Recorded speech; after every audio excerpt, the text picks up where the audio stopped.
Here is if the receiver a letter of counsel written nearly 400 years ago, from the American pastor Jonathan Edwards, to young Christian convert Deborah Hatheway. Exhortations are of great benefit to saints and newly found brothers and sisters alike. This is, The School of Ages. Northampton, June 3, 1741. Dear child,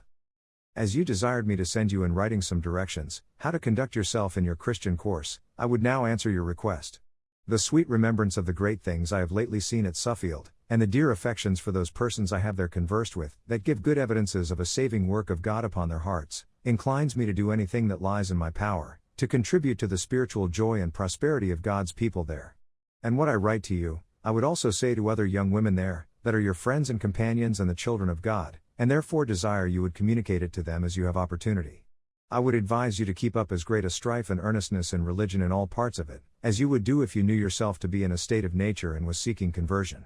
We advise persons under convictions to be earnest and violent for the kingdom of heaven, but when they have attained to conversion they ought not to be the less watchful, laborious and earnest in the whole work of religion, but the more, for they are under infinitely greater obligations. For want of this, many persons in a few months after their conversion have begun to lose the sweet and lively sense of spiritual things, and to grow cold and dark, and have pierced themselves through with many sorrows, whereas if they had done as the apostle did, Philippians 3:12-14, their path would have been as the shining light, that shines more and more unto the perfect day. Don't leave off seeking, striving and praying for the very same things that we exhort unconverted persons to strive for, and a degree of which you have had in conversion. Thus pray that your eyes may be opened, that you may receive your sight, that you may know yourself, and be brought to God's foot, and that you may see the glory of God and Christ and may be raised from the dead, and have the love of Christ shed abroad in your heart. For those that have most of these things, had need still to pray for them, for there is so much blindness and hardness and pride and death remaining, that they still need to have that work of God wrought upon them, further to enlighten and enliven them, that shall be a bringing out of darkness into God's marvelous light, and a kind of new conversion and resurrection from the dead. There are very few requests that are proper for a natural person, but that in some sense are proper for the godly. When you hear sermons, hear them for yourself, though what is spoken in them may be more especially directed to the unconverted, or to those that in other respects are in different circumstances from yourself. Yet let the chief intent of your mind be to consider with yourself, in what respects is this that I hear spoken, applicable to me, and what improvement ought I to make of this for my own soul's good? Though God has forgiven and forgotten your past sins, yet don't forget him yourself. Often remember what a wretched bond slave you was in the land of Egypt. Often bring to mind your particular acts of sin before conversion, as the blessed Apostle Paul is often mentioning his old blaspheming, persecuting and injuriousness, to the renewed humbling of his heart and acknowledging that he was the least of the apostles, and not worthy to be called an apostle, and the least of all saints, and the chief of sinners. And be often in confessing your old sins to God, and let that text be often in your mind, Ezekiel 16:63, that thou mayest remember and be confounded, and never open thy mouth any more because of thy shame, when I am pacified toward thee for all that thou hast done, saith the Lord God. Remember that you have more cause, on some accounts 1,000 times, to lament and humble yourself for sins that have been since conversion than before, because of the infinitely greater obligations that are upon you to live to God. And look upon the faithfulness of Christ in unchangeably continuing his loving favor, and the unspeakable and saving fruits of his everlasting love, notwithstanding all your great unworthiness since your conversion, to be as great or wonderful, as his grace in converting you. Be always greatly abased for your remaining sin, and never think that you lie low enough for it, but yet don't be at all discouraged or disheartened by it, for though we are exceeding sinful, yet we have an advocate with the Father, Jesus Christ the righteous, the preciousness of whose blood, and the merit of whose righteousness and the greatness of whose love and faithfulness does infinitely overtop the highest mountains of our sins. When you engage in the duty of prayer, or come to the sacrament of the Lord's Supper, or attend any other duty of divine worship, come to Christ as Mary Magdalene did, Luke 7:37-38.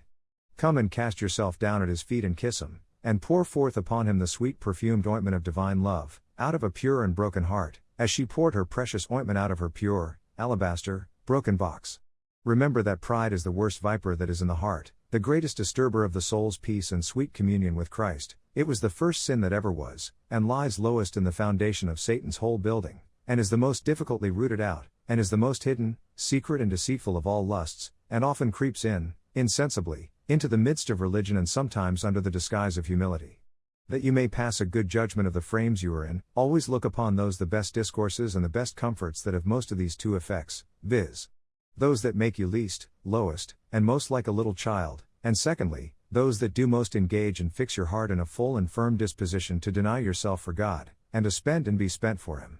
If at any time you fall into doubts about the state of your soul under darkness and dull frames of mind, 'tis proper to look over past experiences, but yet don't consume too much of your time and strength in poring and puzzling thoughts about old experiences, that in dull frames appear dim and are very much out of sight, at least as to that which is the cream and life and sweetness of them, but rather apply yourself with all your might, to do an earnest pursuit after renewed experiences, new light, and new, lively acts of faith and love. One new discovery of the glory of Christ's face, and the fountain of His sweet grace and love will do more towards scattering clouds of darkness and doubting in 1 minute, than examining old experiences by the best mark that can be given, a whole year. When the exercise of grace is at a low ebb, and corruption prevails, and by that means fear prevails, don't desire to have fear cast out any other way, than by the reviving and prevailing of love, for 'tis not agreeable to the method of God's wise dispensations that it should be cast out any other way, for when love is asleep, the saints need fear to restrain them from sin, and therefore it is so ordered that at such times fear comes upon them,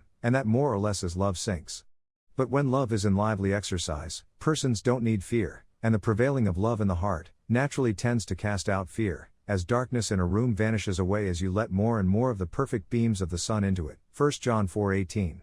You ought to be much in exhorting and counseling and warning others, especially at such a day as this, Hebrews 10:25. And I would advise you especially, to be much in exhorting children and young women your equals, and when you exhort others that are men, I would advise that you take opportunities for it, chiefly when you are alone with them, or when only young persons are present. See 1 Timothy 2:9, 1 Timothy 2:11-12. When you counsel and warn others, do it earnestly, affectionately and thoroughly. And when you are speaking to your equals, let your warnings be intermixed with expressions of your sense of your own unworthiness, and of the sovereign grace that makes you differ, and if you can with a good conscience, say how that you and yourself are more unworthy than they. If you would set up religious meetings of young women by yourselves, to be attended once in a while, besides the other meetings that you attend, I should think it would be very proper and profitable. Under special difficulties, or when in great need of or great longings after any particular mercies for yourself or others, set apart a day of secret fasting and prayer alone, and let the day be spent not only in petitions for the mercies you desired, but in searching your heart, and looking over your past life, and confessing your sins before God, not as is wont to be done in public prayer,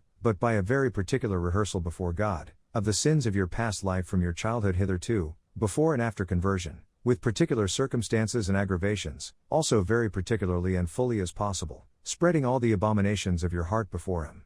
Don't let the adversaries of religion have it to say, that these converts don't carry themselves any better than others. See Matthew 5:47, what do ye more than others? How holily should the children of God, and the redeemed and the beloved of the Son of God behave themselves? Therefore walk as a child of the light and of the day, and adorn the doctrine of God your Savior, and particularly be much in those things, that may especially be called Christian virtues, and make you like the Lamb of God, be meek and lowly of heart and full of a pure, heavenly and humble love to all, and abound in deeds of love to others and self-denial for others, and let there be in you a disposition to account others better than yourself.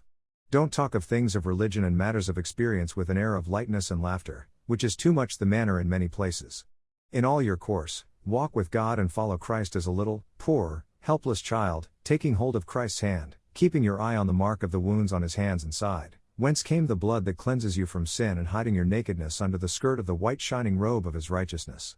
Pray much for the Church of God, and especially that He would carry on His glorious work that He has now begun, and be much in prayer for the ministers of Christ, and particularly I would beg a special interest in your prayers, and the prayers of your Christian companions, both when you are alone and when you are together, for your affectionate friend, that rejoices over you, and desires to be your servant.